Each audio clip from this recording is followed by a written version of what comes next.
나하고 우리 김 사장님하고 대화 중에 7월부터 이제 이 미생물을 접하게 됐는데 7월부터 접하게 된 이 동기도 여기 이제 농협에 근무하는 서정철 씨가 그거는 5월 달부터 7월 말 수확할 때까지 딱 썼어요. 그때 그 효과를 이제 저한테 보여주면서 그 결과가 이렇더라. 그거 말고도 나하고 많은 어떤 대화를 주고받는데 이제 어느 정도 그 뭐냐면 처음 시기부터 작황이 안 좋은 거는 저는 알고 있었는데 백방으로 어떤 물질이든 간에 구해서 하여튼 처리해 보려고 하나 잘 안 돼갔는데 결국에는 우리 PF 갑니까? 우리 프로바이오틱 이농도 즉 미생물을 줄여서는 단비 미생물이라고 합니다. 우리는 길잖아요. 그래 이제 이 단비 미생물을 처리하고 나서 모든 변함이 많이 이제 원상복귀되고 그야말로 어떤 포주 매매도 한 송이당 100원 많이 받고 포주 매매를 다 하고 그리고 그 상태도 보고 그 이후부터 저는 이제 또 도입을 해서 저는 12월 몇 개까지 이제 어떤 이거를 그렇게 마지막 물 줄 때까지 해보고 했었는데 그래서 이제 내가 해왔을 때 나도 그래도 조금 생각하는 사람인데 이 미생물을 갖다가 좀 여러분들이 정확하게 알았으면 좋겠다. 어떤 이제 포도 기준이기 때문에 여기는 이 포도가 언제 때부터 언제 어떻게 그거를 알아야만이 여러분들이 어떤 그 좀 생산비를 줄이고 가성비라고 그러죠. 생산비를 줄이고 효과를 갖다가 증대시킬 수 있는 방법이 없지 않겠나라고 우리 김 사장님하고 통화 중에 그러면 됐다. 마침 그 중국에 계시다가 지금 우리나라에 이제 우리 이 개발하신 분이 우리나라에 들어오셨으니까 이분을 모시고 우리 여기 구미 지역에 미생물, 이 단비 미생물을 쓰고 있거나 관심 있는 분들한테 옳게 전달될 수 있는 방법을 한번 기회를 만들어 보자. 그래 돼 가지고 이게 만들어졌습니다. 근데 인원이 오늘 20명이 조금 넘습니다만은 조금 뭐 개인적으로는 이렇게 표현합니다만은 이 자리를 만들기 위해서 앞서 하시는 분들을 보니까 뭐 어떤 조직체든 간에 좀 고생이 많은 게 인원이 대강당이 아니라 여기처럼 중소강당이라도 만들어서 어느 장목반에 몇 명이 되더라도 언제든지 허심탄회하게 교육을 작은 교육이라도 할 수 있는 그런 자리를 만들어주면 참 좋지 않겠나라는 생각이 있습니다. 오늘 이 교육은 아마 두 번 다시 잘 안 이어질 거예요. 오늘 이 어렵고 귀한 이 교육 시간을 잘 들어줘서 내년 우리 그 샤인 재배하는 데 있어서 많은 참고가 되었으면 하는 바람입니다. 자, 그러면은 우리 이 프로바이오틱 그 농법 그 미생물을 개발하신 우리 장성인 우리 개발자님 대표이사님 소개하겠습니다. 저는 방금 소개받은 장성인이라고 합니다. 주로 중국에서 비료 회사를 운영하고 있었는데 작년 코로나 때 제가 상해 회사가 있는데 상해에서 88일 동안 제가 아파트 집에 혼자 갇혀 있었어요. 그 바람에 88일 동안 제가 한 10몇 년 쭉 해왔던 일들을 쭉 정리를 하게 됐어요. 아주 기회가 좋았어요. 그래갖고 그때 제가 이제 이 프로바이오틱스 농법이라는 거를 이름을 짓고 이렇게 만들게 됐는데요. 프로바이오틱스 농법은 이게 좀 말이 좀 긴 것 같아도요. 이렇게 생각하시면 돼요. 우리가 이제 뭐 유산균 제품이나 이런 거 많이 먹잖아요. 그럼 이제 장내에 좋은 유익한 균 그걸 프로바이오틱스라고 해요. 미생물에서. 근데 저는 이제 농업을 하는 사람이니까 토양에도 우리가 미생물을 많이 사용하는데 이 토양에도 그러면 이 프로바이오틱스 토양에 유익한 균을 한번 적용해보자라는 의미에서 이름을 프로바이오틱스 농법이라고 지었는데 이게 다 읽으려면 힘들어요. 그래서 줄여서 PF 농법입니다. PF 농법이에요. 근데 이제 제가 이거를 개발할 당시에 오늘 제가 주로 미생물 위주로 말씀드리지만 실제로는요 미생물 하나만 알아갖고는 안 돼요. 오늘 이제 나중에 쭉 나올 내용들은 농업 전반적인 걸 다 다루게 될 겁니다. 왜 그러냐면 미생물만 좋은 환경을 만들었다고 해서 농사가 다 되는 건 아닌데 이거 중요하죠. 토양의 미생물 환경을 잘 만드는 게 중요한데 어떻게 만들 것이냐. 아마도 어떤 미생물을 쓰면 되지 않느냐 이렇게 생각하실 수도 있어요. 그럴 수도 있어요. 근데 그건 잘못된 생각이에요. 미생물의 어떤 그 종류는 그렇게 크게 중요하지 않습니다. 제가 볼 때는요. 왜 그러냐면 이미 좋은 미생물들은 많이 밝혀져 있어요. 굳이 뭐 새로 뭐 누가 특허받은 새로운 미생물 그런 거 뭐 굳이 안 써도 돼요. 이미 알려져 있는 것 미생물 중에서 좋은 것들을 골라서 내 토양에다가 쓸 수 있다면 그러면 되는 거예요. 그러니까 비싼 돈 주고 막 뭐 새로 나온 뭐 미생물 이런 거 구입 안 하셔도 돼요. 근데 이제 그럼 이 미생물을 써서 그러면 실질적으로 효과를 좋게 보기 위해서는 어떻게 해야 될 것이냐. 이제 그것까지 이제 오늘 제가 말씀드리려고 하는 겁니다. 첫 번째 장은 조금 어려워요. 제가 일부러 첫 장은 어렵게 만들어 놓습니다. 근데 여기서 이제 뭐 이걸 우리가 다 알 필요는 없고요. 이걸 보시면 돼요. 기본 원소인 탄소, 수소, 산소. 요걸 제가 말씀을 드릴 건데, 생명을 이루는 기본 원소는 탄소와 수소, 산소예요. 우리 생명을 이루는 모든 구성 물질 중에 탄소, 수소, 산소가 기본이 되는데, 자, 우리는 이제 농업을 하고 있어요. 농업을 하는데 식물의 본질은 뿌리가 아니라 잎이에요. 잎에서 광합성을 하기 위해서 뿌리를 잘 뻗게끔 해야 되는 거거든요. 식물의 본질은 잎인데 잎의 광합성에서 보면 여기 보시면 6개의 이산화탄소와 6개의 물 분자가 빛 에너지하고 합쳐져서 광합성을 하게 돼요. 그러면 광합성을 하게 되면 포도당이 만들어져요. 포도당하고 이제 산소가 나오죠. 자, 여기서 보시면 이 포도당이 C, 탄소, H, 수소, O, 산소. 아까 요걸 보셨죠? 생명의 기본 원소가 탄소, 수소, 산소라고 돼 있죠. 근데 이 탄소, 수소, 산소가 만들어진 게 포도당이에요. 제가 감히 말씀드리지만 생명의 기본 에너지원은 이 포도당입니다. 우리가 지금 하는 일은 이 포도당을 만드는 일을 하는 거예요. 그거를 이제 우리는 농업이라고 하죠. 이 포도당이 얼마나 중요하냐면 우리가 이제 이렇게 활동하는 데 사용되는 에너지가 있어요. 그 에너지의 원이 이 포도당이에요. 그리고 이 포도당은 두 가지로 나눠져요. 알파 포도당이 있고 베타 포도당이 두 가지로 나눠져요. 우리가 에너지원으로 쓰이는 먹는 거, 뭐 이런 거, 녹말이라든가 뭐 과당, 뭐 설탕 이런 것들은 알파 포도당이라고 하고요. 베타 포도당은 이제 포도 농사를 지으시니까 포도 나무 있잖아요. 나무의 목질을 형성하는 거는 베타 포도당이에요. 그러니까 결국은 잎에서 만들어진 광합성을 통해서 만들어진 포도당이 과일로 가서 과일 뭐 당도도 높게 하고 맛도 좋게 하고 그 다음에 나무의 목질을 형성하는 그걸 그래서 목질을 형성하다 보니까 구조당이라고 표현하는데 그걸 베타 포도당이라고 해요. 그리고 우리 식이섬유 같은 거 많이 먹어야 된다고 했잖아요. 그 식이섬유가 요 셀룰로스인데 요것도 포도당이에요. 포도당을 셀룰로스가 하는 거예요. 자, 보시면 요 점 하나가 포도당이에요. 포도당이 일자로 쭉 있으면 그걸 아밀로스라고 그러고 요것을 이렇게 격가지가 하나 나오면은 요걸 아밀로 팩틴이라고 해요. 요게 20% 요게 80% 합쳐진 게 전분입니다.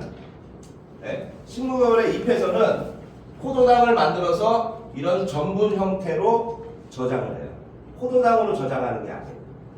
이렇게 전분 형태로 만들어지는 거예요. 그러니까 결국 이 전분도 포도당이에요. 포도당이 이렇게 돼 있는 거예요. 아까 이제 알파 포도당, 베타 포도당이 있다 그랬는데 요걸 잠깐 보시면 포도당이 이렇게 생겼어요. 요 OH가 밑에 있으면 알파 포도당이고 요게 위로 가면은 베타 포도당이에요. 똑같은 구조에서 요게 위아래 있느냐에 따라서 알파냐 베타냐 이렇게 나눠져요. 근데 요 포도당이 탄소가 6개짜리인데 요 포도당이 이제 막 분해가 돼서 탄소가 3개인 당으로도 되고 5개짜리가 요 바닥이에요. 우리가 아는 설탕은 이 포도당이 기본 시작으로 해서 5개짜리 만들어진 과당하고 합쳐진 게 이렇게 붙어 있으면 이걸 설탕이라고 합니다. 네. 포도당이 중요하기 때문에 알려드리는 거예요. 우리가 하는 일은 결국은 포도당을 만드는 일이에요. 그러면 왜 제가 감히 이 포도당이 생명의 본질이라고 말씀드리냐면 아까 탄소, 수소, 산소 이 3가지가 생명을 이루는 기본 원소라고 그랬는데 자 보세요. 요게 포도당을 요렇게도 그림 요거를 탁 불러서 사슬로 이렇게 딱 늘어뜨려 놓으면은 탄소가 6개 쭉 있고요. 수소하고 OH기 이렇게 있어요. 탄소, 수소, 산소인데 이거 뭐 자세히 보시면 탄소가 있는데 H하고 OH 요 2개를 합치면 H2O 물이에요. 물. 결국은 탄소와 물이에요. 그래서 생명을 이루는 기본은 우리가 사람 생명이라는 게 물이 70% 이상이 물이라고 하는 이유가 이게 물이잖아요. 물. 네. 그래서 이렇게 되는 이 포도당을 우리가 얼마나 잘 생성을 하느냐에 따라서 농사가 잘 되느냐 안 되느냐가 결정나는 거예요. 그러면 이제 이 포도당을 그러면 어떻게 잘 만들 것이냐를 이제 우리가 가야 되는데 탄소 말고 물이었잖아요. 수소하고 산소하고 그래서 H2O였잖아요. 그러면 이제 답이 나와 있죠. 물 관리를 얼마나 잘하느냐가 중요하죠. 우리 농사 지을 때. 물 관리가 잘 돼서 광합성이 되는데 충분한 물이 부족하지 않게끔 해줘야 되겠죠. 그래서 이제 물 관리를 어떻게 할 것이냐 이제 이거를 우리가 볼 수 있는데 물 관리를 할 때는 이제 기본적으로 2가지 방법으로 우리가 과학적으로 할 수가 있어요.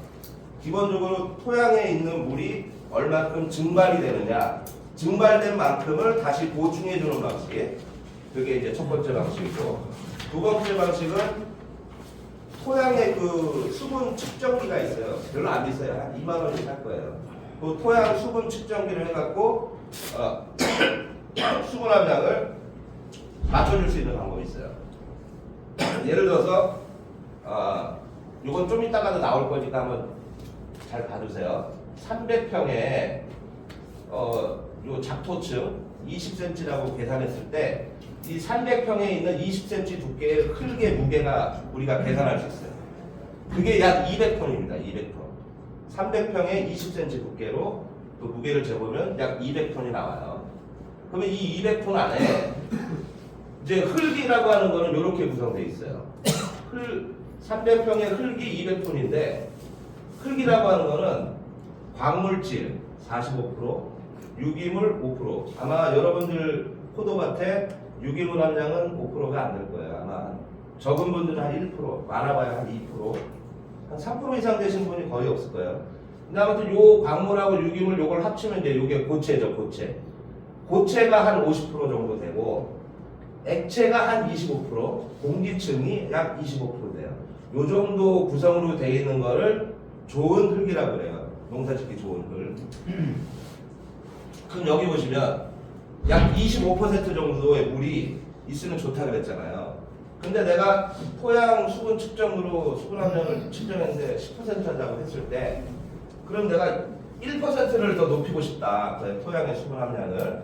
그럴 때 이게 무게가 200톤이었으니까 200톤에 1% 곱하면 돼요. 2톤.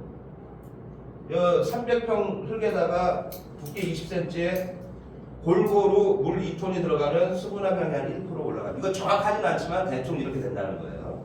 이런 기준으로 해서 물 함량을 조금 더 잘 맞출 수가 있어요. 특히나 이 포도 샤인머스켓 같은 경우는 아마 물 관리가 아주 중요할 겁니다. 생육 이제 말하자면 비대기나 이럴 때는 좀 물이 좀 많이 필요할 거고 또 이제 나중에 이제 뭐 당도 올릴 때는 또 물량을 좀 줄이기도 할 텐데 중요한 거는 포도 농사를 지은 많은 분들이 경험을 한 결과 단수는 안 돼요.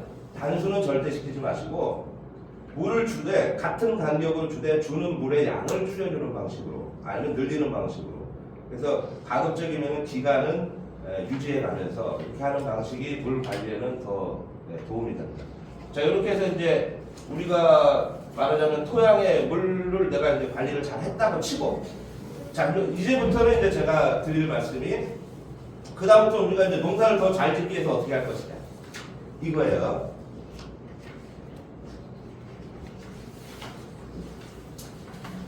대부분의 농가들이 요 미부숙 퇴비를 사용하고 있는데요.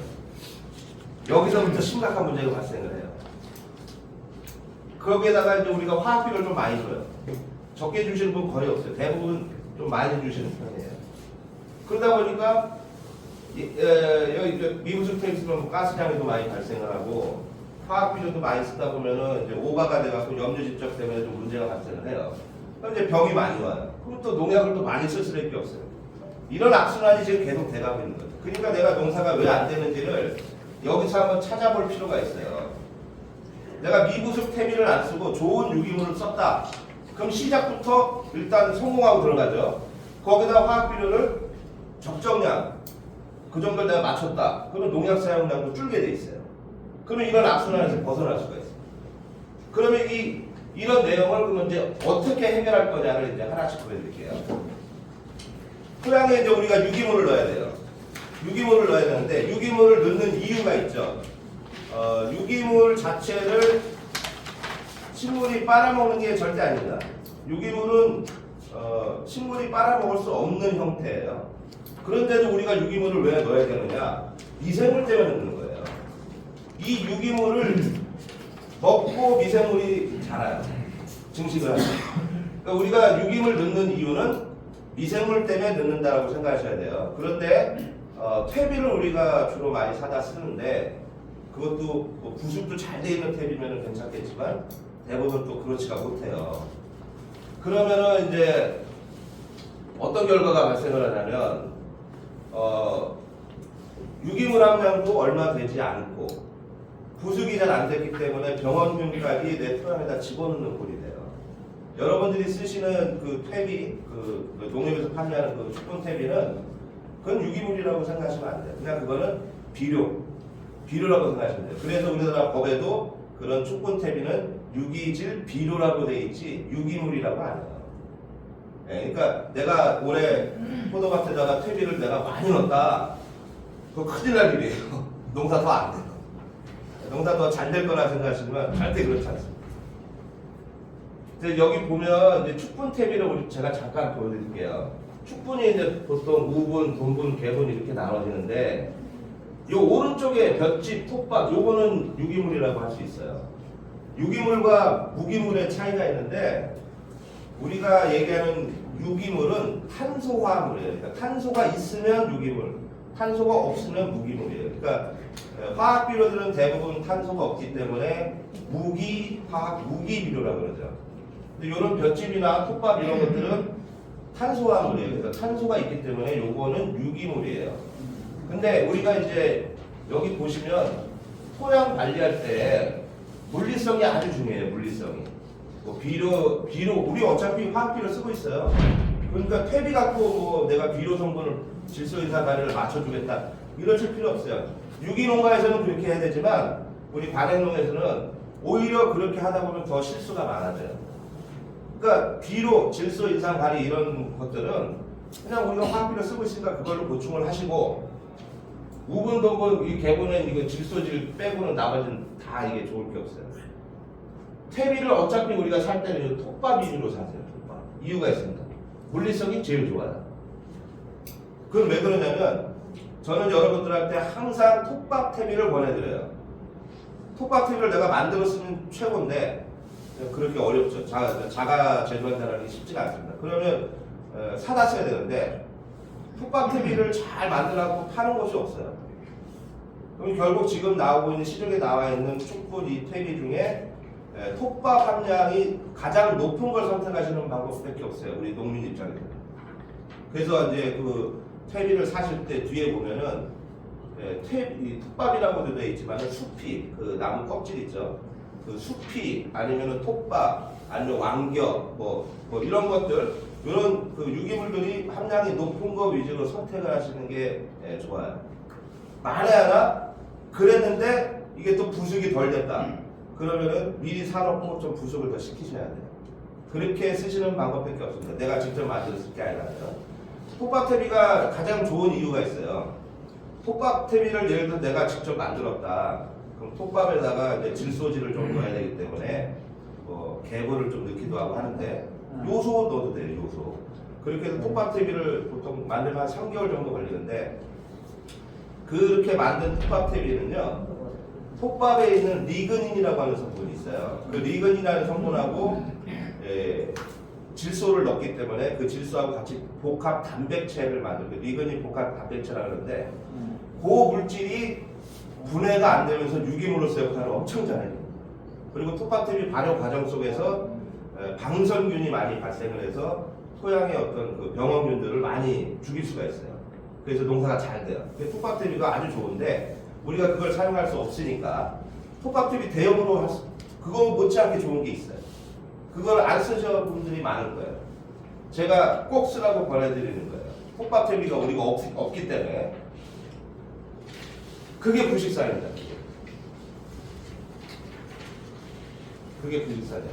저는 항상 톱밥태비를 권해드립니다. 그런데 그거가 좀 여의치 않다. 그랬을 때는 톱밥태비 못지않게 오히려 톱밥태비보다 더 좋아요. 이 부식산이. 왜 좋은지는 이제 좀 설명해 드릴게요. 농사 지을 때 토양 내 유기물 함량이 5% 정도 되면은요, 뭘 갖다 심어도 농사가 다 잘 된다 그래요. 근데 그 유기물 함량 5%가 뭐 예를 들어서 젖집이라든가 막 이런 걸로 해갖고 5%는 별로 의미가 없어요. 이런 부식산 같은 요런 물질들이 내 토양에 만들어져서 토양에 한 5% 정도 함량이 있다 그러면 진짜 농사를 해요. 병도 잘 안 나요. 이 부식산이 뭐냐면 먼저 이걸 보여드릴게요. 여기 이게 노천 광탄이에요. 광산. 이렇게 땅에서 그냥 막 캐요. 이게 원료예요. 이게. 그 비싸지도 않아요. 사실 원료 자체는. 그냥 이렇게 캐는 거니까요. 뭐 석탄처럼 막 깊이 들어가고 그런 것도 아니에요. 그냥 위에서부터 그냥 캐 내려 들어가요. 이게 주로 있는 곳이 이 내몽골 쪽에 저 캐나다 이쪽 그 약간 북쪽에 한랭 지역 쪽에 이런 부식산이 많이 발견이 되는데 그 이유는 뭐냐면 주로 요겁니다. 이거. 저 부식산의 주 원료는 저 초본식물 풀이에요. 풀이 막 많이 자라갖고 그게 계속 쌓여서 여러 가지 작용이 일어나서 만들어진 게 아까 그 부식산이에요. 색깔이 시커매요. 근데 이 부식산이 그러면 이제 어떤 우리나라 말로는 2탄이라 그래요. 2탄. 이 부식산은 2탄이라 그러는데 이 2탄이 원료입니다. 원료. 토탄이라고 돼요. 토탄. 땅에서 채취하는 탄 그래요. 토탄이라고 하는데 이 부식산은 유기물 함량이 되게 높아요. 우리 촛분TV 사면은 유기물 함량이 보통 45%, 50% 이렇게 적혀 있을 거예요. 소대에.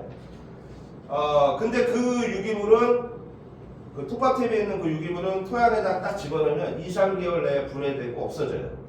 그러니까 토양의 유기물 함량이 나는 많이 넣은 것 같은데 유기물 함량은 별로 안 나와요. 토양 분석해보면. 근데 이 부식산은 토양에 들어가면 2, 3년을 갑니다. 오히려 더 갈 수도 있어요. 그래서 이 토양 내에서 수년간 존재하면서 토양의 유기물로서의 역할을 많이 하게 돼요. 물론 이제 그 유기물 함량도 부식산 같은 경우는 60에서 70% 정도 유기물 함량도 높죠. 왜 그러냐면 시커머니까 석탄이랑 비슷해요. 그래서 완전 탄소화합물이에요. 아까 제가 유기물이라는 게 탄소화합물이라고 했잖아요. 그러니까 탄소라고 보시면 돼요. 탄소 덩어리예요, 이 부식산이. 이 부식산을 가지고 여러분들이 들어보신 게 있어요.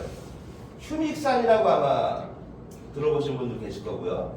풀빅산이라고 들어보신 분도 계실 거예요. 이 부식산 원료를 가지고 휴믹산하고 풀빅산을 만드는 거예요. 이 부식산 안에 성분이에요. 그러면 여기 보시면 이 광산에서 그걸 채취를 해서 불순물들이 있을 거 아니에요? 흙 같은 거 불순물들을 제거하고 이렇게 알갱이로 딱 만들어요. 요게 기비용 부식산입니다. 국내에서 파는 업체들이 몇 군데 있어요. 이거 사서 밭에다가 뿌려놓으면 농사 잘 됩니다. 근데 이제 그 농가 입장에서는 이거를 사용해본 적이 없는 농가들은 저게 뭐 효과가 있을까? 이렇게 생각들 하시는데 이 비료 차원에서 이 미생물 차원에서 봤을 때 이거보다 더 좋은 게 없어요. 그래서 밭장만 할 때 주로 요 기비용을 쓰고요. 기비용을 이걸 쓰고 나서 이 휴믹산, 풀믹산 그 두 가지로 나눠지는 게 있다고 그랬죠. 그게 어떻게 나눠지냐면 요 원료를 가지고 물에다 녹여서 쓸 수 있게끔 만드는 방법이 있어요. 그게 이제 가성소다라 그러잖아요. NaOH, 또 가성가리, KOH. 거기에다가 이게 녹여서 다시 분말화시키면 그거는 물에 녹아요. 요거는 말하자면 이제 추비로 우리가 또 쓸 수 있죠. 이거 미생물 먹이에요, 이것도. 근데 추비로 쓰면서 얘를 또 관주로 쓸 수가 있어요. 근데 여기 이 휴믹산에서 한 번 더 정제를 하면 풀믹산이 나와요. 요 안에도 풀믹산이 있는 거예요. 그 풀믹산만 따로 정제한 거, 이렇게 약간 노란색 나는 거, 그거 이제 한 포대에 뭐 몇만 원 해갖고 팔고 있는 거 아마 쓰신 분들도 계실 거예요. 이 풀믹산도 효과가 상당히 좋습니다. 자, 이게 왜 효과가 좋냐면 여기 보면 나와요. 여기 보면 CEC라고 되어 있어요. CEC. 이게 아주 중요한데 이 CEC가 뭐냐면 양분을 붙잡아주는 능력이라고 생각하시면 돼요. 내 토양에도 양분을 붙잡아주는 능력이 있습니다. 그 토양 중에서 양분을 제일 잘 붙잡아주는 게 점토죠, 점토. 그 말하자면 황토 같은. 근데 황토만 쫙 이렇게 점토가 많은 데에서는 배수가 잘 안 되죠. 논바닥 생각해 보시면 돼요. 그럼 배수가 잘 안 되잖아요. 그리고 포도 농사할 때는 그래서 배수 잘 되라고 아마 마사토도 넣고 막 했을 거예요. 그럼 마사토나 모래 같은 경우는요, 양분을 붙잡아주는 능력이 아예 없어요. 못 붙잡아줘요, 양분. 이게 뭐 플러스 마이너스 그 이온 교환이 돼야 되는데 마사토 마이는 데에서는 양분을 붙잡아주질 못해. 그럼 나는 내가 포도 농사지면서 비료를 많이 준 것 같은데 얘가 잘 흡수를 못하네. 그 토양을 한번 의심해봐야 돼요. 양분을 붙잡아주질 못하니까 주는 대로 빠져나가는 토양들이 많아요. 본인들은 모르고 계시지만. 그래서 이 양분 붙잡아주는 능력이 상당히 중요한데 이 휴믹산이 양분 붙잡아주는 능력이 약 한 600 정도 됩니다. 600. 토양에서 점토가 잘 잡아준다 그랬잖아요. 점토가 잡아주는 능력이 20밖에 안 돼요. 20. 근데 이 휴믹산은 한 600 정도 돼요. 근데 풀믹산은 1000짜리입니다. 어마어마한 차이가. 그래서 양분을 잘 붙잡아준다는 그 능력 하나만 갖고도 우리는 부식산을 써야 돼요. 근데 이 부식산은 꼭 이 양분 붙잡아주는 능력만 있는 게 아니라 어마어마한 효과가 엄청 많아요. 자, 이게 탄소원이기 때문에 미생물의 먹이와 침 역할을 합니다. 이따가 말씀드리겠지만 미생물은 탄소하고 질소가 기본이에요. 그걸 먹고 사는 애들이 미생물은. 탄소하고 질소가 필요해요. 근데 질소는 조금만 있어도 되고 탄소가 많이 필요해요. 근데 이 부식산은 완전히 탄소 덩어리이기 때문에 미생물의 먹이와 침 역할을 잘 해줄 수가 있어요. 그 다음에 떼알구조를 형성시켜주는데 부식산이 떼알구조를 형성시켜주는 건 아닙니다. 이건 오해하시면 안 돼요. 미생물의 먹이로서 역할을 하기 때문에 이 떼알구조라는 거는 미생물이 대사산물, 그 미끌미끌한 대사산물이 나오는데 그 미끌미끌한 성분이 토양을 알갱이치게 만들어줘요. 그걸 떼알구조라고 하는 거죠. 그러면 이 떼알구조가 만들어지면 물빠짐도 좋고 통기성도 좋고 포리가 잘 뻗겠죠. 그 다음에 또 하나가 급격한 pH 변화를 막아줍니다. 예를 들어서 내가 뭐 어떤 걸 잘못 줬는데 pH가 왕창 떨어지거나 왕창 올라가는 경우들이 있는데 그걸 어느 정도 완충시켜줘요. 그리고 이제 양이온 치환 능력, 제가 이제 양분을 붙잡아주는 능력, 요게 아주 높아요. 점토의 몇십 배라고 보시면 돼요. 그리고 이제 아까 저 톱밥 퇴비 제가 말씀드렸잖아요. 잘 부식된 그 퇴비의 양분 그 붙잡아주는 능력은 약 200 정도 됩니다. 근데 부식산은 600에서 1400까지 가니까 이게 더 높죠. 그래서 이렇게 좋은 부식산을 지금까지 잘 모르셨다면 이제부터는 알고 써야 돼요. 생각보다 그렇게 비싸진 않아요. 그리고 이제 여기 보면은 제가 사질토에 매우 효과적이라고 해놨는데 이게 뭐냐면 사질토는 양구를 잘 못 붙잡아주기 때문에 이걸 썼을 때 양구를 잘 붙잡아주는 효과가 있기 때문에 사질토에 아주 효과적이에요. 그리고 점토가 많은 토양에서는 때알 구조를 형성시켜주기 때문에 점토가 많은 토양에서도 이 부식산은 아주 좋은 효과를 나타냅니다. 이게 이제 바로 휴믹사인데 이 풀빅산이라고 따로 추출한 게 있다 그랬잖아요. 이 풀빅산은 관주하시는 거 아니에요. 이건 뭐 가격도 조금 더 비싸지만 요건 주로 연면시비 하는 거예요. 이유가 있어요. 여기 보면 분자량이라고 이렇게 돼 있잖아요. 풀빅산은 분자량이 작아요. 말하자면 크기가 작아요. 크기가. 이 휴믹산은 분자량이 조금 더 높아요. 그러니까 크기가 작다는 거는 연면 시비했을 때 기공을 통해서 흡수가 돼요. 우리가 연면 시비할 때는 잎에 그 흡수되라고 하는 거잖아요. 그래서 연면 시비로 어떤 효과를 볼 때에는 풀빅산을 쓰시는 거예요. 이 휴믹산은 연면 시비해봐야 아무 효과 없어요. 오히려 시커매갖고 흔적만 남아요. 이 휴믹산 시커먼 거를 연면 시비하는 건 바보 같은 짓입니다. 이제 모르시는 분들은 이거 연면 시비하는데 이거 아무 효과 없어요. 연면 시비하시는 거예요. 휴믹산은 주로 관주 위주로 사용하시고 풀빅산은 연면 시비하실 때 이렇게 사용하시면 좋아요. 그렇게 해서 이제 이 부식산을 이제 제가 자꾸 이거 써야 된다 하는데 우리나라에는 이 부식산이 그 광산이 없기 때문에 다 수입이에요. 그러니까 캐나다산 아니면 중국산 아마 대부분 그럴 텐데 캐나다산께 더 좋다고 막 홍보들을 많이 해요. 자 그러면 아까 제가 이 부식산 이 원료 자체가 탄소 그러니까 유기물 함량이 50%짜리도 있고 60%짜리도 있고 70%짜리도 있어요. 그러면 캐나다께 70%짜리라 하면은 중국산 60%짜리하고 10% 차이가 나잖아요. 그러면 가격이 10%만 더 비싸면 돼요. 그렇잖아요. 근데 10%가 아니라 많이 더 비싸요. 캐나다산은. 그러니까 그건 참고하세요. 이제 저 같은 경우는 비싼 거보다는 싼 걸 더 많이 쓰는 그런 걸 보내드려요. 그게 오히려 농사가 좋아요. 자 그렇게 해서 이제 유기물을 내 토양에 이제 넣었다고 이제 가정을 하면 이제 물 관리도 어느 정도 됐고 내가 자신 생겼고 내 토양에 이 부식산이라고 하는 좋은 유기물도 어느 정도 넣었다. 자 그러면 이제 그 다음 단계가 이제 미생물이에요. 이 그림은 아까 앞에 있었죠. 300평당 작토층 20cm의 흙의 무게가 약 200톤이에요. 200톤이라고 하는 걸 이렇게 숫자로 표현하면 2 곱하기 10의 8승인데 또 8이라고 하는 거는 1 다음에 공이 8개 있는 거예요. 1억이니까 그렇죠? 공이 8개예요. 자, 내 토양에요. 미생물이 있어요. 이미 있잖아요. 그럼 내 토양에 있는 미생물은 도대체 몇 마리나 있을까? 계산해 볼 수 있어요. 어렵지 않아요. 200평이라고 했어요. 그러면은 200톤이니까 200톤을 그람으로 또 우리가 계산할 수 있어요. 그럼 그람당 몇 마리냐? 이게 할 수 있어요.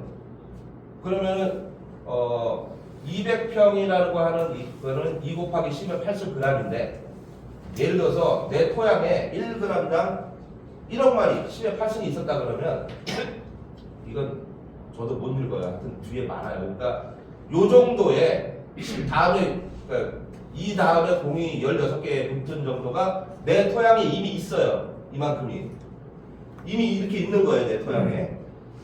그런데 여러분들이 지금까지 미생물이라고 하는 거를 사다가 써봤는데 도대체가 이게 효과가 있는지 없는지 알 수가 없어요.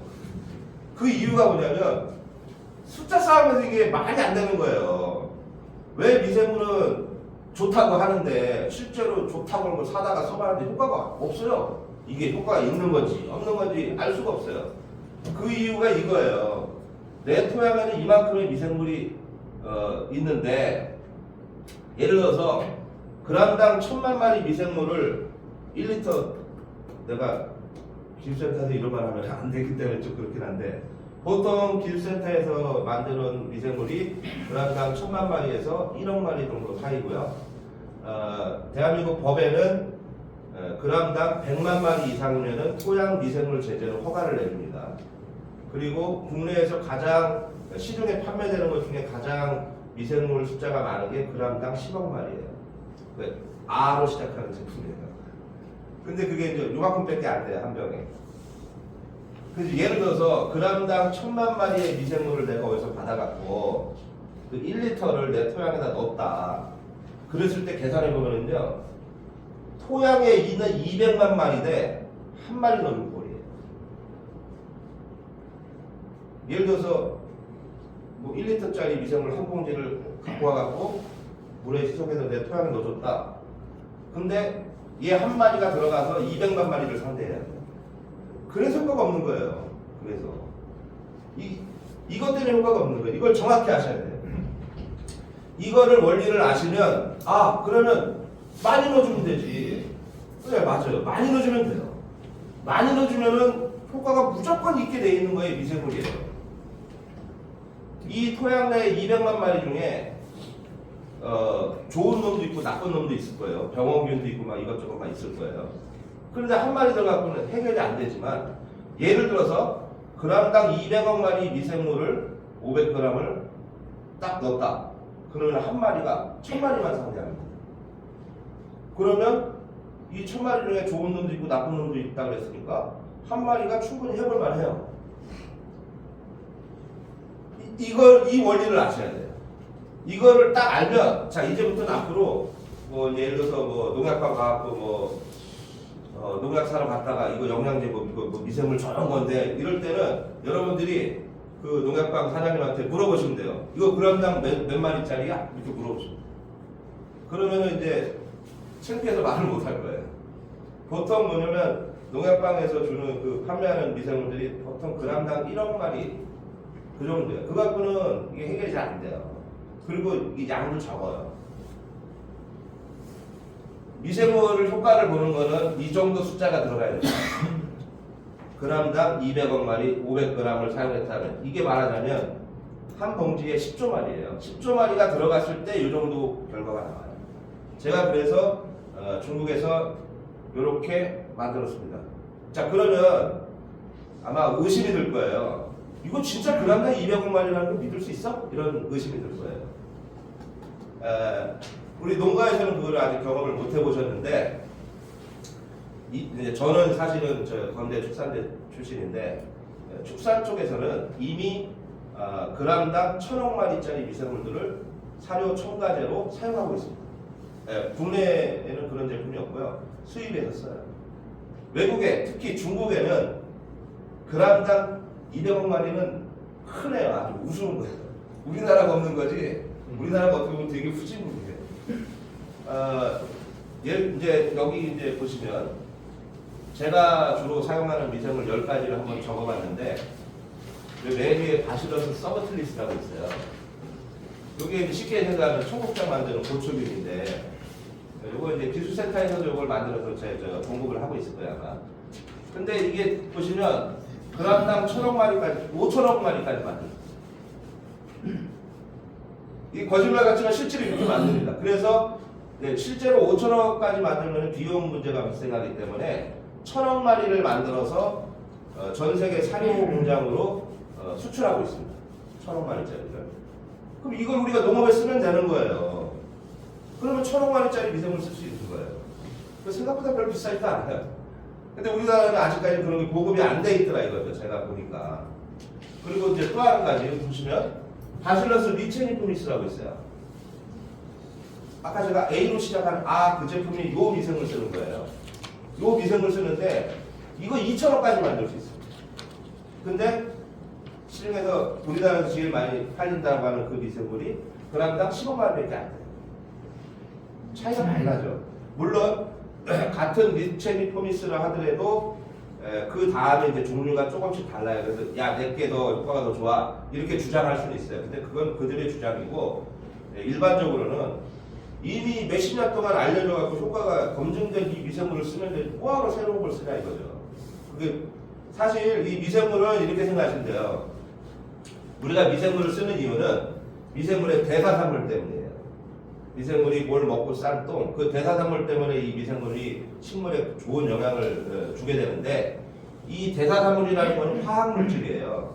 예를 들어서 어떤 미생물이 어떤 대사산물을 만들어냈어요. 화학물질을 만들어냈고 또 다른 미생물이 뭘 만들어냈어요. 얘하고 이 화학물질들이 또 결합을 해서 또 화학물질이 또 만들어집니다. 이때 만들어진 게 효과가 아예 없는 거일 수도 있고요. 효과가 엄청 좋은 거일 수도 있어요. 그거를 알아나가고 있는 게 지금 우리 미생물 학자들이 하는 일이에요. 아직 잘 몰라요. 미생물 세계를 단 1%도 우리가 점령을 못했다는 얘기를 할 정도로 아직 잘 몰라요. 그러니까 새로운 거 이런 거 하실 필요 없이 기존에 다 알려진 거 쓰시면 되는 거예요. 그리고 여기 보면은 과수 쪽에서는 이거 주로 많이 씁니다. 아밀로리 캐펜시언스라고 하는 게 있고 요거랑 비슷한 성질을 갖고 있는 엘레젠시스라고 하는 게 있어요. 아밀로리 바실러스 엘레젠시스라고 하는 그 미생물 가지고 우리나라에서 그 미생물을 증식시켜서 K 무슨 농법이라고 또 하고 있어요. 그게 요거예요. 바실러스 아밀로리 캐펜시하고 비슷한 엘레젠시스라고 하는 거예요. 그러면 이제 벌써 국내에서 판매되는 제품 이런 거 쓰는구나. 벌써 알았죠. 자, 근데 이제 여기 보시면 메가트리움이라고 있어요. 여기 쭉 읽어보시면 이게 엄청 좋은 역할들을 많이 하네. 그죠? 토양 내 불용성 인해 가용화. 이게 무슨 말이에요? 염류 직접 해결해 준다는 소리예요. 이거 쓰면 염류 직접 금방 다 해결돼요. 이 메가트리움이랑. 요 미생물만 판매하는 제품이 없어요, 우리나라에. 뭐 다른 것들도 많은 역할이 있는데 일단 염류 직접 하나만 눈여겨봐도 이거는 써야 되겠죠. 그 다음에 여기 보면 또 라테노스포러스라고 있는데 얘는 선충, 유충의 표피를 분해하는 그럼 뭐예요? 선충 피해 많아요, 여러분. 포도 농사에 지금 눈으로 안 보여서 그렇죠. 포도나무 뿌리에 선충 피해 있습니다, 여러분들. 예를 들어 선충 피해를 어떻게 우리가 보통 확인하냐면 선충이 눈에는 안 보이는데 현미경으로 보면 꼭 지렁이 같이 해갖고 막 지랄 발광을 해요, 얘가. 근데 얘가 그 뿌리 잔뿌리를 나무 그 뿌리의 잔뿌리를 갉아먹어요. 왜 갉아먹냐면 잎에서 만든 포도당이 밑으로 내려가서 뿌리까지 갑니다. 그래서 식물이 있다라는 거는 그 뿌리 주변에 미생물이 모여요. 선충도 모여요. 왜 그러냐?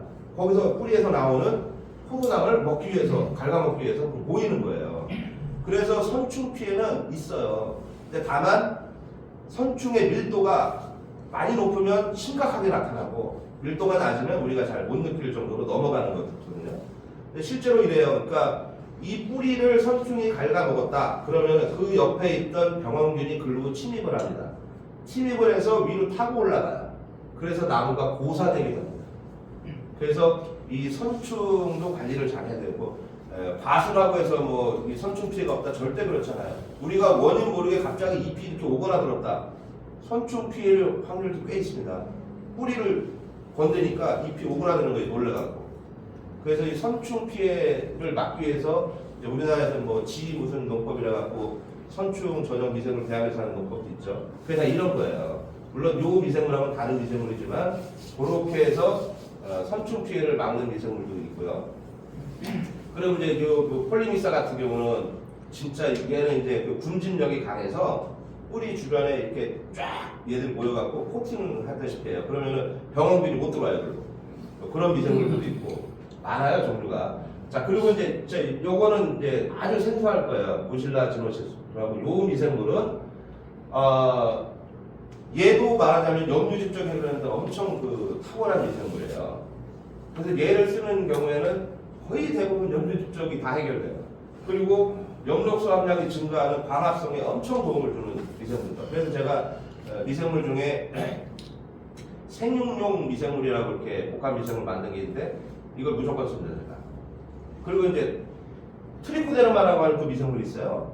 요거는 뭐 우리나라에 여러 가지 제품이 출시가 돼 있어요. 요 미생물을 써서 곰팡이를 잡는 거예요. 말하자면 흰가루병도 어느 정도 예방이 되고 그래서 이 트리코데르마라고 하는 미생물을 가지고 또 이걸 쓰면은 또 뿌리 발굴도 더 잘 돼요.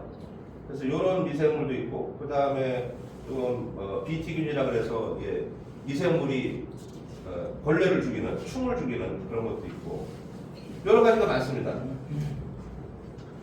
제가 한 10가지만 이렇게 적어놨는데 이 외에도 이제 많겠죠. 근데 제가 이렇게 미생물들을 쭉 보니까 우리 농업에서 사용하는 게 한 15가지 정도만 잘 활용하면 이게 우리가 원하는 것들이 웬만하면 다 해결이 되겠구나. 병충해 예방 및 치료라든가 아니면 뿌리 발근이 더 잘 되길 바라고 있잖아요, 우리는. 그리고 생육이 좀 더 비료 흡수나 이런 거 더 잘해서 더 잘 자라길 바라고. 요게 이제 그런 것들 해결해주는 미생물의 종류들이에요. 그래서 이걸 가지고 하면 되는데 중요한 건 숫자 싸움이라고 그랬잖아요, 제가. 숫자 싸움. 요만큼 넣어갖고는 아무 효과 없어요. 그게 미생물 세계예요. 이 생물이에요, 말 그대로. 얘네들 깡패 집단이에요. 막 지들끼리 몰려다니고 지들끼리도 먹이 경쟁이 엄청 심합니다. 그래서 숫자 싸움이에요, 숫자 싸움. 미생물 종류도 중요하지만 얼마만큼의 내 미생물을 넣느냐가 아주 중요합니다. 요거를 이제 집중적으로 생각을 해보시고 제품 선택할 때 고민하실 때요. 그래서 제가 이제 아까 그런 미생물들을 가지고 이제 이렇게 조합을 해요. 다 정확히 쓴 건 아니지만 그렇게 해서 병충해 예방 전용으로 해서 PF 아까 제가 프로바이오틱스 농법 PF 농법이라고 했죠. PF 1, 2, 3, 4, 5 이렇게 나눠놨어요. 그래서 병충해가 발생되는 시기에는 요거를 쓰시고 발근을 필요로 할 때는 요걸 쓰시고 생육할 때는 요런 걸 쓰시고 선충 잡을 때는 요걸 쓰시고 이렇게 제가 이제 조합을 해놨고요. 근데 이제 미생물도 좋은 걸 내가 만수가 많은 미생물이 확보가 됐다. 이제 어떻게 쓸 거냐? 이것도 중요해요. 여기서 이제 차이가 많이 납니다. 어떤 사람은 같은 미생물을 줬는데 어떤 사람은 최고의 효과를 보고 있는데 어떤 사람은 아니 효과 별로 없어 이럴 수도 있어요. 예. 왜 그러냐면 미생물은 말 그대로 작은 생물이에요. 그런데 제가 이렇게 보여드린 이 미생물, 요 그람당 막 5,000원, 2,000원, 막 100억 이런 미생물들은 분말 상태로 제가 제공을 해드리는데 이게 지금 포자 상태라 그래갖고 말하자면 잠자고 있어요. 얘가 잠자고 있는 상태의 미생물이에요. 그러면 그거를 물에는 잘 녹아요. 그래갖고 물에 녹여서 그냥 바로 간주할 수도 있어요. 그러면 그거는 빵점이에요, 빵점. 그렇게 사용하면 안 돼요. 그렇게 사용해도 효과는 좋아요. 그 대신에 이제 돈이 좀 많이 들어가요. 왜냐하면 한 봉지 쓰면 될 거를 한 3-4봉지 써야 그 정도 효과가 나타나요. 그래서 미생물을 그럼 어떻게 쓰는 게 가장 좋으냐?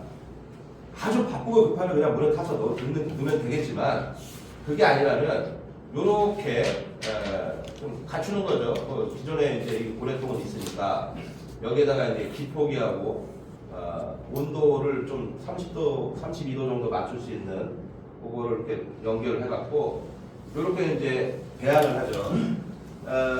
제가 지금 다른 말이 생각이 안 나서 배양이라고 하는데 배양이라는 거는 말 그대로 배수로 기르는 거예요. 그러니까 숫자가 자꾸 늘어나는 거를 배양이라고 하는데 제가 공급해드리는 만든 이 미생물은 배양이 필요 없어요.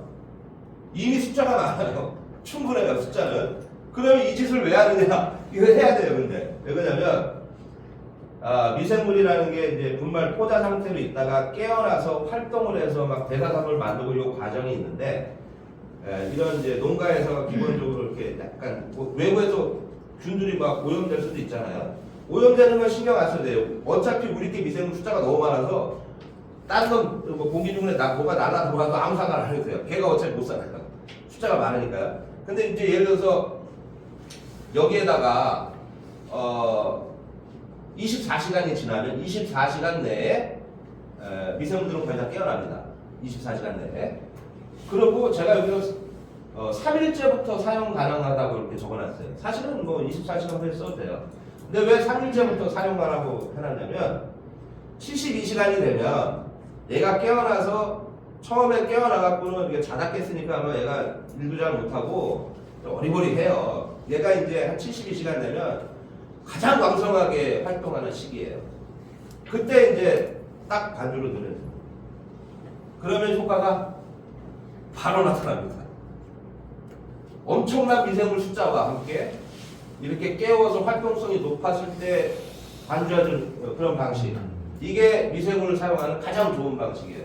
근데 여기에 한 가지가 더 있어요. 더 잘 사용하는 방법이 하나 있어요.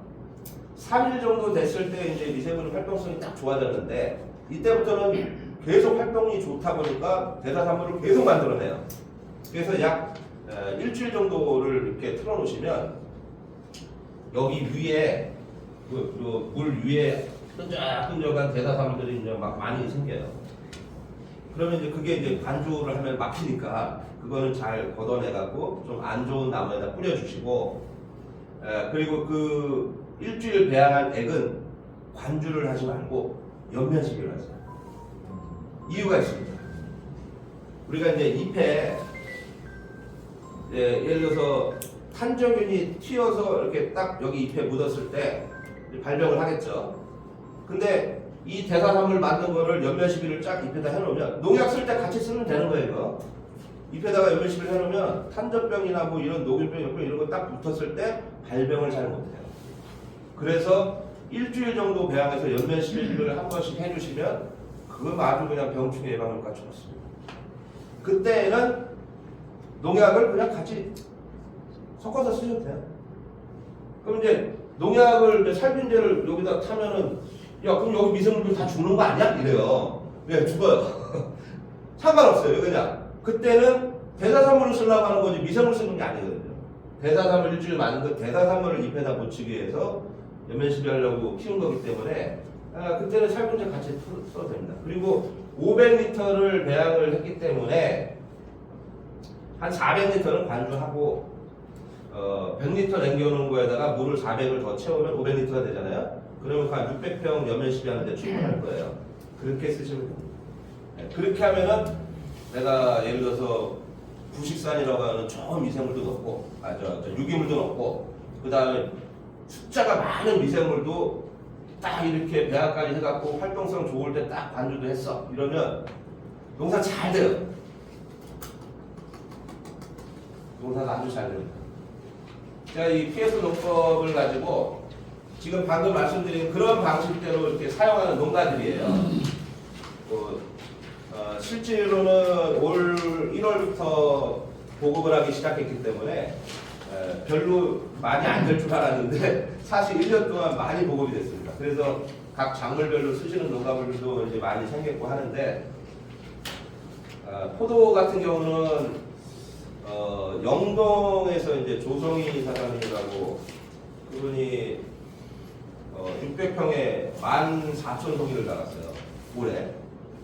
다들 미쳤다 그랬는데 결국은 성공했습니다. 그래서 다 팔았어요. 알도 좀 괜찮았고 당도도 괜찮았었어요. 그런 효과가 왜 나타나냐면 우리 PF 농법을 하게 되면 유기물과 미생물이 토양을 엄청 좋게 만들어줘서 내가 어떤 비료를 주더라도 흡수력이 아주 좋아지고요. 토양의 그 통기성이라든가 뭐 여러 가지가 아주 좋아지기 때문에 뿌리 발달이 잘 돼요. 그래서 나중에 이제 당도 올릴 때도 좀 더 수월하고요. 그런 게 있습니다. 자, 그래서 이제 이런 식으로 하는데, 요거는 이제 제가 한번 정리를 해본 거예요. 샤인머스켓 실제로 올해 이렇게 쭉 하신 분들 여러 분 계세요. 근데 이제 뭐냐면 이제 뭐 가온하시는 분도 있고 하니까 조금 다르긴 한데, 초기에 이제 비대 이제 예를 들어서 이제 지메레닌 처리 다 끝나고 나서 질산칼슘부터 시작해서 이렇게 쭉 이런 스케줄대로 제가 한번 짜봤어요. 짜봤는데 그래갖고 올해 이렇게 한번 해봤어요. 해봤더니 문제가 하나 발생했어요. 뿌리 발달이 제가 잘 된다 그랬잖아요. 요때쯤 요 바로 직전에 질산칼슘 쓰기 요 바로 직전에 지메레닌 처리하고 막 이럴 때 이게 가지가 막 못 자랐어요. 못 자라는 이유가 뭐냐면 뿌리가 너무 좋아지니까 그 토양에 있던 비료를 막 빨아먹기 시작해버린 거예요. 잎이. 그래서 초기에 좀 못 자라는 현상이 발생을 해서 칼슘, 인산칼슘으로다가 연면시비에서 억제를 올해 좀 했어요. 근데 그건 아주 좋은 현상이에요. 사실은 내 토양에 있던 양분들을 내 나무가 막 빨아먹기 시작한다는 증거거든요. 그래서 이 PF 농법 이 샤인머스켓 하시는 분들은 이제 내년에 이제 처음 하시는 분들은 인산칼슘제를 꼭 준비를 해두고 계세요. 해두고 계셨다가 가지가 제가 보니까 이 마디가 한 3마디째에서 쭉 늘어나는 현상이 좀 있더라고요. 그때 연면시비를 인산칼슘으로 해주셔야 될 거예요. 만약에 그런 현상이 없다. 뭐 그러면은 내 토양에 양분이 그렇게 많지 않다라는 증거이기도 해요. 그렇게 해서 이렇게 할 수가 있고요. 요거에 대해서는 좀 이따 제가 질문하시면 제가 알려드릴게요. 그리고 이제 요거를 이제 제가 잠깐 설명해드리고 싶은데, 요게 이제 우리가 사용하고 있는 비료 전체가 이거예요. 쉽게 얘기하면 제가 이걸 다 이렇게 개발하고 만들고 막 복합 비료도 만들고 이걸 제가 다 사용하는 사람인데, 화학 비료 이제 보면 뭐 요소, 질산, 요거 대부분 다 한 번씩은 들어보셨을 거예요. 네, 다 들어보셨을 거예요. 농사 짓는 분들은 그 이름 정도는 아마 다들 아실 거예요. 그러면 이제 우리 그 복합비료라고 하는 거는 그 관종 복합비료 있잖아요. 뭐 수입산 비싼 것도 있고 좀 중국산 싼 것도 있지만 이거 배합하는 거예요. 다. 이거 배합해서 질소, 인산, 가리 함량을 맞추는 거예요. 이 요소는 질소만 있죠. 46%. 질산, 칼륨 하면은 질소 14에 칼륨 46. 이거 다 있어요. 퍼센트가. 그래서 이걸 어떻게 섞느냐에 따라서 이런 20도 만들 수 있고 30, 10도 만들 수 있고 제가 배합비까지 아예 다 적어놨어요. 이렇게 만드는 거예요. 별거 아니에요, 사실은. 근데 이게 좀 지금 요즘 아마 비료값이 조금 더 오를 거예요. 왜냐면 중국에서 지금 요소 수출도 제한하고 하기 때문에 좀 오를 건데 우리가 쓰는 복합비료 이렇게 만드는 거예요. 그러면 예를 들어서 어떤 복합비료는 더 비싸고 또 물에도 더 잘 녹고 어떤 건 좀 더 싸고 왜 그러냐면 이래서 그래요. 요소가 질소가 높으니까 질소를 요소 위주로 채우는 게 되면 좀 싸요. 요소가 싸니까. 근데 밭작물은 요소보다는 사실은 요 질산칼륨, 질산체질소를 넣어주는 게 좋아요. 근데 얘는 조금 질소 함량이 작잖아요. 그리고 가격도 더 비싸요, 얘가. 그래서 관종 복합비료 좀 비싼 제품들은 질산체질소 몇 프로 막 이렇게 적는 게 우리가 더 좋은 비싼 걸로 만들었다. 속결성이고.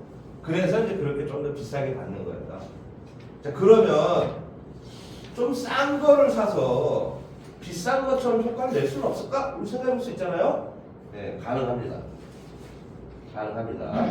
자, 이렇게 배합할 때 비료를 조금 넣으면 그 싼 비료가 고급 비료로 바뀌어요. 왜 그러냐면 요 안에 미생물 배양하면서 각종 유기산이 나오는데 그 유기산들이 이 화학 비료를 흡수율이 더 좋은 형태로 바꿔줍니다. 그래서 저 배양할 때 이걸 이런 저 복합 비료나 이런 걸 조금씩 넣어갖고 하면은 효과가 더 좋아요. 그 가장 대표적인 거 하나 말씀드릴게요. 샤인머스켓은 칼슘을 많이 요구합니다. 자, 그럼 여기 칼슘 볼게요 한번. 칼슘이라는 게 화학비료에서 이제 취급하는 게 뭐 염화칼슘, 뭐 제일인산칼슘인데 여기 지금 다 적지 못했지만 탄산칼슘 있죠. 탄산칼슘 이제 뭐 조개 같은 거 이런 거. 탄산칼슘도 있고 그래요. 자, 근데 이제 칼슘 중에서요. 염화칼슘이 칼슘 함량이 제일 높아요. 74%예요. 칼슘 함량이. 우리 저 광주 제가 어저께 광주 갔다 왔는데 눈 엄청 와갖고 염화칼슘 다 뿌리고 있더라고요. 그 염화칼슘의 칼슘 함량이 74%예요. 제일 높아요. 그래서 비료회사는 칼슘제를 만들 때 염화칼슘부터 시작해서 만듭니다. 이게 칼슘 함량이 높으니까. 그런 제품들이 많아요. 그러면 염화칼슘에서 이 염화 때문에 부담이 좀 생길 수 있어요. CA는 칼슘이고 CL, 염소라 그러죠, 염소. 요것 때문에 내가 밭작물이 안 좋은 거 아니야? 예, 약간 그럴 수 있는데 이 염소를 우리가 예를 들어 그렇게 많이 쓰는 게 아니기 때문에 크게 문제되진 않아요. 그러면 이제 이 배양하고 있는 데다가 제가 이제 뭐라고 알려드리냐면 500리터를 받아서 감지 미생물 한 봉지 넣고 배양부터 좀 이따 말씀드릴게요. 배양부터 한 봉지 넣고 설탕 2kg 넣었어요. 설탕은 탄소 때문에 넣은 거고요. 질소는 배양 끝에 안에 있어요. 미생물이 탄소하고 질소가 필요하다고 했죠. 설탕 자체가 탄소이기 때문에 탄소, 질소 이렇게 들어가는데 여기다가 칼슘을 제가 500g을 들어가요. 염화칼슘. 연합칼슘 되게 싸요. 한 포대에 뭐 11,000원밖에 안 해요. 그거 500g씩 넣잖아요. 여기 그러면 훌륭한 칼슘제가 여기서 만들어져요. 칼슘제가 이제 보면은 이오나 칼슘, 흡수가 잘 되는 칼슘 막 이런 광고들을 많이 하죠. 비료 회사들이. 네, 맞아요. 이오나 시켜야 돼요. 그래야 흡수가 잘 돼서 왜냐면 칼슘이 이동하는 속도가 너무나 느리기 때문에 내가 토양에다 칼슘을 많이 줘놨어도 이동도 잘 안 되고 또 토양에서는 칼슘하고 인하고 결합을 해서 뼈 같은 그런 성분이 되기 때문에 식물이 흡수를 잘 못하는 형태로 바뀌어요. 그래서 그 흡수력이 좋은 칼슘을 만드는 게 좋은데 이 배양할 때 처음부터 연합칼슘 500g 넣어놓으면 이 칼슘은 엄청 좋은 칼슘이 돼요. 흡수가 잘 돼요. 그래서 요걸 하실 때 추가로 그런 연합칼슘을 처리를 해서 관주를 꾸준하게 해주시면 칼슘 결핍은 거의 발생합니다. 특히나 포도는 조금 덜하지만 사과 같은 경우는 이제 고두병이라고 칼슘 부족 때문에 이게 사과 이쪽에 단점이 생기면서 막 그것 때문에 피해 많이 봤어요 올해. 그러니까 칼슘이 나는 열심히 칼슘을 쳤는데 왜 이런 현상이 발생되냐? 흡수가 안 돼서 그런 거예요. 이렇게 하면은 좋습니다. 그리고 참고로 아까 제가 이 미생물들 중에서 염류집적 해결해 준다고 했잖아요. 염류집적 중에서 가장 중요한 게 인이에요. 인하고 칼슘하고 이게 토양에서 결합을 해버려요. 내가 비료를 따로따로 줬어도 토양에서 지들끼리 결합을 해요. 그럼 인하고 칼슘이 붙으면 그게 뼈예요, 뼈. 그러니까 그걸 흡수가 안 되죠. 그런데 그 상태를 다시 인하고 칼슘으로 분리시켜주는 게 미생물 대사성. 그 유기산이. 그래서 미생물을 그렇게 많이 쓴 토양은요, 염류집적이 거의 안 생겨요. 예를 들어서 올해 제가 이제 가장 심했던 경우가 저기 그 전라도에서 이제 단호박 하셨던 분인데 염류집적이 하도 심해서 아마 이씨라 그러잖아요. 그 토양 정비도가. 그래서 그 이씨가 아마 한 5가 좀 넘었던 걸로 제가 기억을 하는데 7, 8? 근데 그분이 이게 이제 막 뿌리다 못 자라니까 또 비료를 또 준 거예요. 계속 그렇게 계신 거예요. 그리고 포기를 하려다가 이제 어떻게 제가 이제 알게 돼서 제가 그 밭에 한번 가보게 됐어요. 그래서 제가 뭐라 했냐면 사장님 지금 나 아무것도 주지 말고 물만 줘라 그랬어요. 그래서 저를 쳐다보더라고요. 물 줄 때마다 이 미생물 이렇게 배양해서 줘라. 거기 한 달 만에 이씨 팍 떨어져가고요. 이씨가 1점대로 떨어졌어요. 거기에서 단호박 수확 잘했습니다. 비싸게 나왔어요.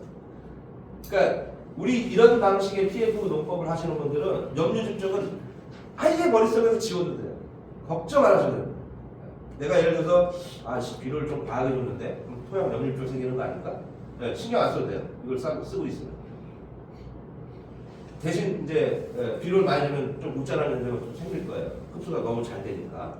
그래서 비료 양을 줄이셔야 돼요. 지금 쓰시던 양이 절대 부족하진 않을 거예요. 대한민국 농민 중에 그 비료를 적게 주시는 분은 거의 없어요. 다 조금씩 오버해서 주고 있죠. 그러니까 이렇게 미생물과 또 토양의 부식성 유기물이 충분히 있을 때에는 비료량이 줄어들어야 돼요. 하다 보면 조금씩 느껴요. 야, 비료 좀만 줘도 되겠구나. 그래서 사용량을 조금씩 줄일 수 있어요. 이제 심한 경우는 퇴비도 안 써도 됩니다. 부식산을 제가 좀 많이 썼다. 퇴비 안 써도 돼요. 왜? 퇴비에 필요한 질소 인상 가리는 화학 비료로 쓰면 되잖아요. 유기물 많이 넣었는데 뭐 굳이 뭐 퇴비 써갖고 괜히 미분수 퇴비 넣어갖고 뭐 악순환을 만들 필요가 없죠.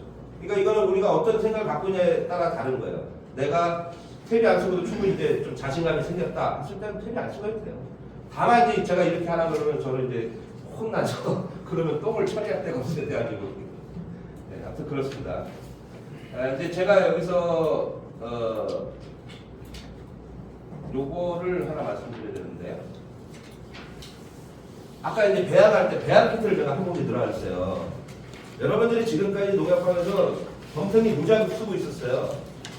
밝은 데 제일 많이 사다 썼을 거고 또 뭐 해조 추출물이니 뭐 해조 추출물 중에서도 R로 시작하는 또 그 제품 무지하게 비싸더만요. 뭐.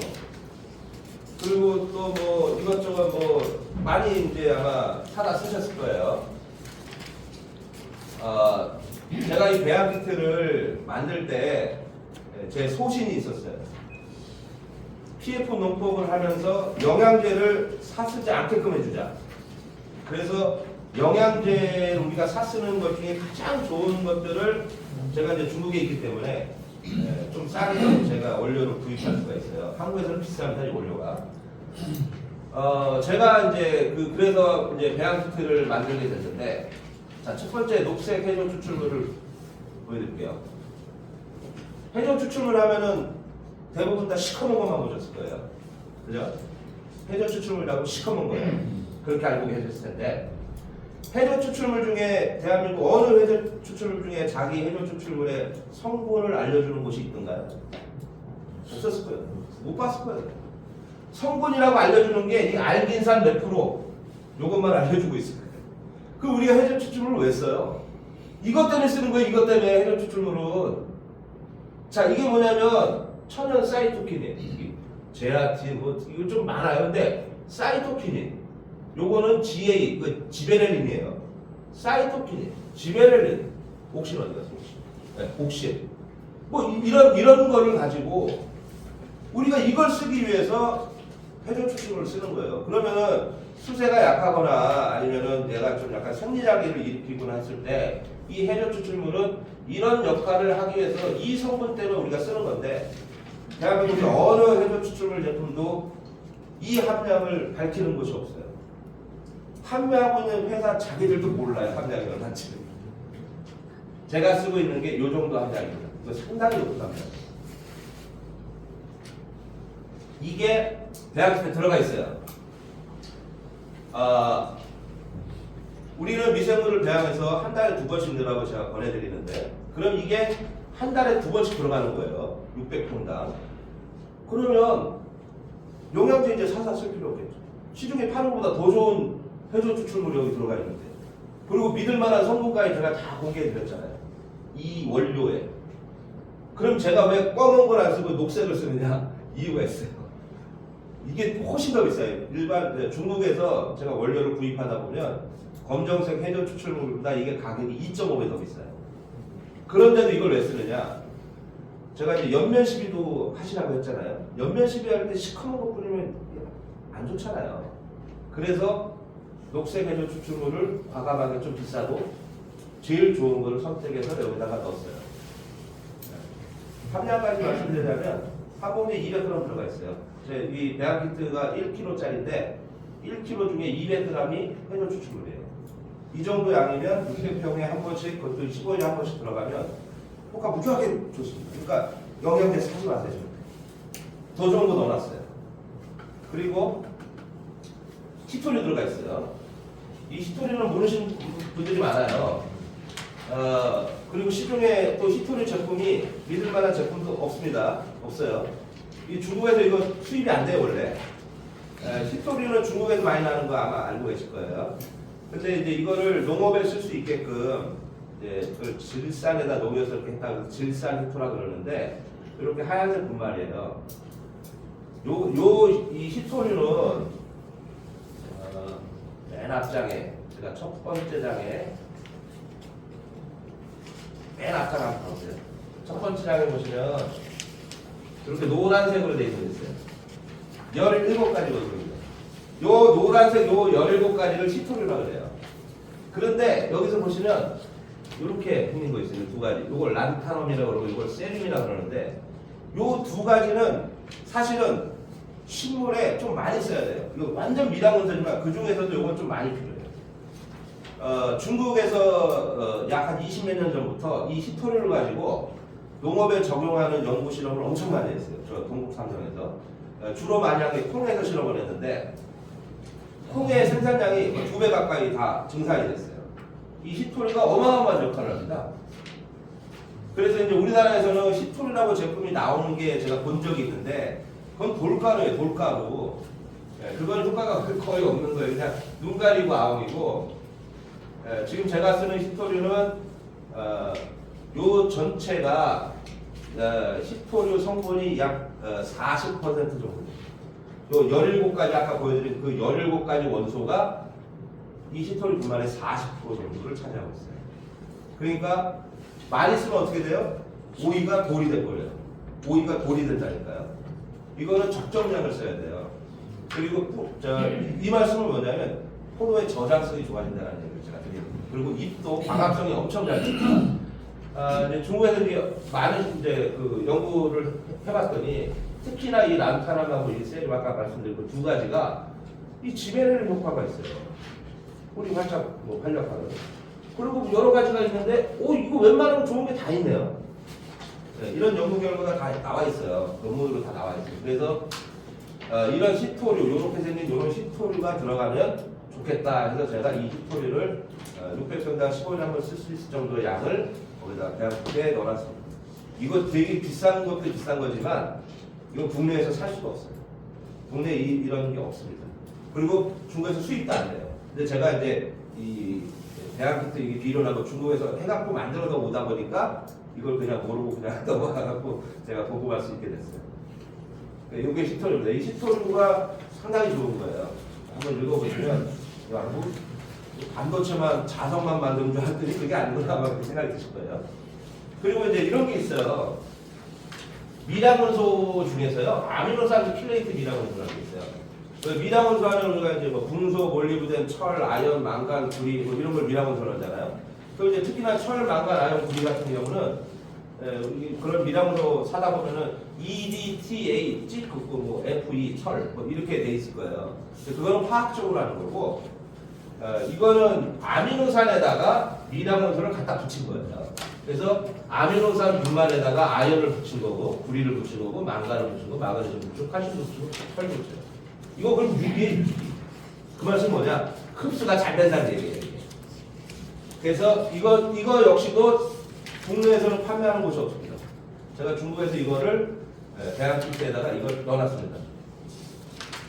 그러니까 최고만 들어가 있으니까 영양제 사지 말라는 거예요. 그다음에 뭐 풀육사는 뭐 그렇게 뭐 특별하진 않아요. 아까 제가 설명드린 것처럼 풀육사는 이제 그런 대부분 비슷비슷한다. 품질이라는 게.